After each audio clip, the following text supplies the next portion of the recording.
Assalamualaikum warahmatullahi wabarakatuh. Selamat pagi anak-anakku semuanya, anak yang tangguh dan selalu semangat. Sebelum pembelajaran, anak-anak berdoa terlebih dahulu ya nak ya. Nah, kemudian silahkan anak-anak menyimak pembelajaran dari Bu Dewi, tema 1, subtema 3, muatan pembelajaran bahasa Indonesia. Anak-anakku semuanya, anak-anak bisa membuka buku halaman 97. Anak-anak, ikan itu merupakan hewan yang hidup di air. Ikan bergerak dengan cara berenang menggunakan sirip dan ekornya. Seluruh tubuh ikan tertutup oleh sisik. Ikan bernapas dengan insang yang ada di samping kanan dan kiri kepala. Anak-anakku semuanya, pada beberapa hewan mengalami perubahan bentuk dalam tahapan pertumbuhan dan perkembangan makhluk hidup. Proses perubahan bentuk dalam tahapan pertumbuhan disebut metamorfosis. Nah, berdasarkan perubahan bentuk tubuhnya, daur hidup hewan dibedakan menjadi dua, yaitu daur hidup tanpa metamorfosis dan daur hidup dengan metamorfosis. Anak-anak, daur hidup tanpa metamorfosis itu hewan ini dalam hidupnya tidak mengalami metamorfosis. Sejak lahir atau menetas, bentuk tubuh sama dengan induknya. Contohnya adalah ayam, kucing, kuda, dan lain sebagainya. Selanjutnya, untuk hewan yang metamorfosis itu dibagi menjadi dua, yaitu metamorfosis sempurna, yaitu metamorfosis ini melewati 4 tahap, yaitu telur, larva, pupa, kemudian imago. Contohnya adalah kupu-kupu, katak, lalat, nyamuk, lebah, kumbang. Selanjutnya, metamorfosis tidak sempurna. Metamorfosis ini hanya melewati 3 tahapan, yaitu dari telur menjadi nimfa atau larva, kemudian menjadi hewan dewasa. Contohnya adalah cangkrik, belalang, kecoa, capung. Anak-anak, metamorfosis sempurna pada kupu-kupu, kalian perhatikan, kupu-kupu betina akan bertelur di daun. Saat waktunya tiba, telur tersebut akan menetas dan larva kupu-kupu keluar. Larva ini biasa disebut dengan ulat.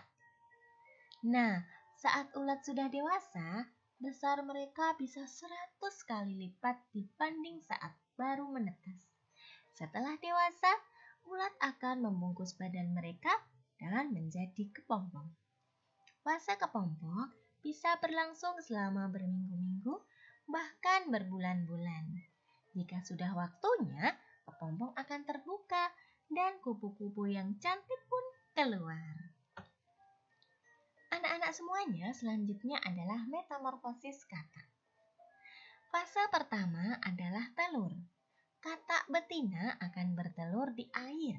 Setelah telur menetas, keluarlah berudu atau kecebong yang mempunyai ekor. Berudu perlahan menjadi katak muda. Kaki belakang dan depan perlahan tumbuh dan ekor akan menyusut. Perubahan katak muda ke katak dewasa memakan waktu selama 3 minggu. Di fase ini, katak tidak lagi memiliki ekor. Alat pernapasan katak juga berubah dari insang ke paru-paru. Anak-anak selanjutnya adalah metamorfosis kumbang. Nah, sebelum menetas dan saat dalam keadaan telur, telur tersebut akan diletakkan di dekat atau di sebuah sumber makanan larva yang sesuai. Setelah kumbang dewasa berhasil keluar dari masa telur, maka ia memasuki fase daur hidup kedua, berupa larva dan akan mulai mencari makan. Anak-anakku semuanya, metamorfosis nyamuk itu juga ada 4 tahapan. Ya, diawali dengan menetasnya telur nyamuk. Setelah telur menetas, larva nyamuk atau biasa disebut jentik akan keluar dari cangkang dan terus tumbuh di permukaan air. Setelah 1 ahad menjadi larva, jentik nyamuk akan memasuki tahapan terakhir dari kehidupannya di habitat perairan.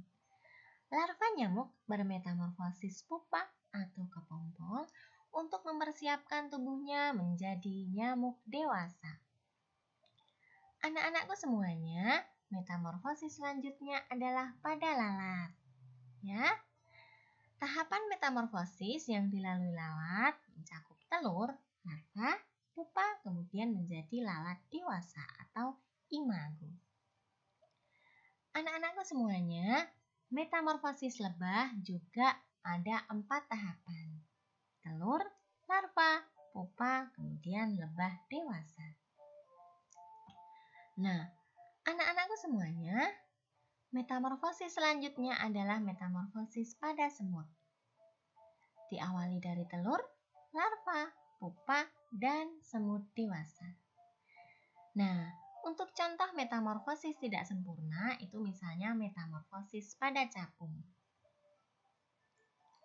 Kemudian, kalian perhatikan metamorfosis pada belalang. Ya, belalang yang merupakan serangga yang sering menjadi hamba bagi tumbuhan, sifatnya rakus, menciptakan daun-daun tumbuhan habis dimakannya. Kendati begitu, ia mempunyai tugas penting dalam menjaga keseimbangan ekosistem, terutama ekosistem sawah. Contoh lain adalah kecoa. Kecoa itu tahapannya dari telur, nimfa, kemudian kecoa dewasa. Sudah pernah melihat ya telur kecoa ya nak ya? Anak-anak, metamorfosis tidak sempurna selanjutnya adalah pada jangkrik yang dimulai dari telur, kemudian nimfa dan jangkrik dewasa. Anak-anak, selanjutnya adalah metamorfosis pada tonggeret. Itu juga dimulai dari telur, nimfa, kemudian tonggeret dewasa. Anak-anakku semuanya, selanjutnya adalah kutu ya. Kutu juga ada 3 tahapan, dari telur, nimfa, kemudian kutu dewasa. Anak-anakku semuanya, alhamdulillah sampai di sini penjelasan dari Bu Dewi. Selamat belajar, selamat mengerjakan tugas, dan tetap semangat. Banyak salah, Bu Dewi minta maaf. Assalamualaikum warahmatullahi wabarakatuh.